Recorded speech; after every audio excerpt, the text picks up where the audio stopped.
Purihin ng Diyos, purihin ng ating Panginoon.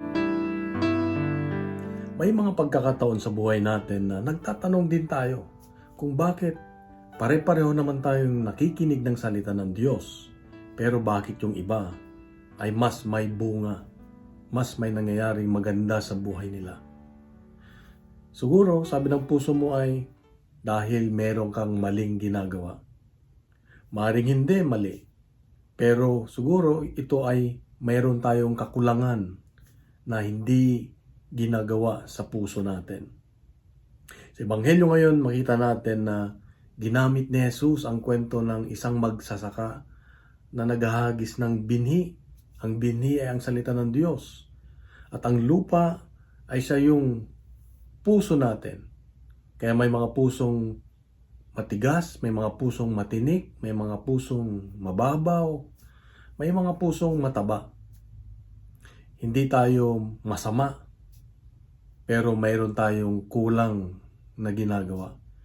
Ang puso ay katulad ng isang lupa na kailangan mo ring alagaan. Hindi kusang tataba.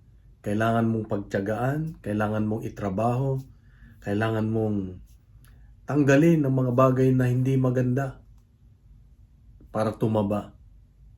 Maring ganito rin ang pakiramdam mo ngayon, kapatid, na ang buhay mo ay parang walang nangyayaring maganda at ang salita ng Diyos ay parang wala lang. Ikinig ka pero mamaya nakalimutan mo na at walang epekto. Maring dahil siguro ang puso mo ay matigas dahil sa mga sugat ng nakaraan. May galit, may tampo, may hinanakit. O may mga bagay na nagpapadumi nito, nagpapaingay, gaya ng ambisyon, gaya ng mga bagay na gusto mo sa buhay, yung mga kinakatakutan mo. O kung hindi naman yung mga bagay na mababaw, yung ayaw mo ng commitment, ayaw mong gumalaw, ayaw mong magtrabaho para sa ikabubuti ng iyong buhay spiritual. May paalala ang Diyos sa atin ngayon. Nang tinitignan niya ay yung puso natin kung handa na ba.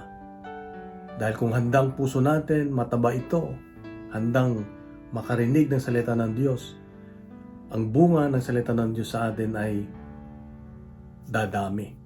At ang salita ng Diyos ay lalago sa buhay natin. Kaya ito ang hamon at paalala ng Diyos sa aking kapatid na ang puso ay tinatrabaho natin. Kailangang bigyan natin ng panahon ang Diyos para ito ay tumaba, yung puso natin, yung lupa ng puso natin. At tinatanggal natin na anumang mga hindi maganda na nakakasira sa lupa, sa puso natin. At kung gayon, ang salita ng Diyos ay mas madaling makapanahan dito at malinang at mabubuhay ng maayos dahil matabang puso natin at ito ay magbubunga ng marami. Kaya kapatid, ang tanong natin, bakit yung iba? Maaring ang puso nila ay handa na, tinrabaho nila at laging handa na makinig at mabuhay para sa Diyos. Kung nagustuhan po natin ang ating reflection ngayon, ibahagi natin sa social media. Gawin nating viral ang salita ng Diyos. Punuin natin ng good news ang social media araw-araw. At kung meron sang salita na gagamitin mo para maging mataba ang iyong lupa, ano yon? Pwede mong isulat sa comments at sasamahan kita sa panalangin. Sa mapagpalang araw sa iyo at sa mga mahal sa buhay, God bless. God is good.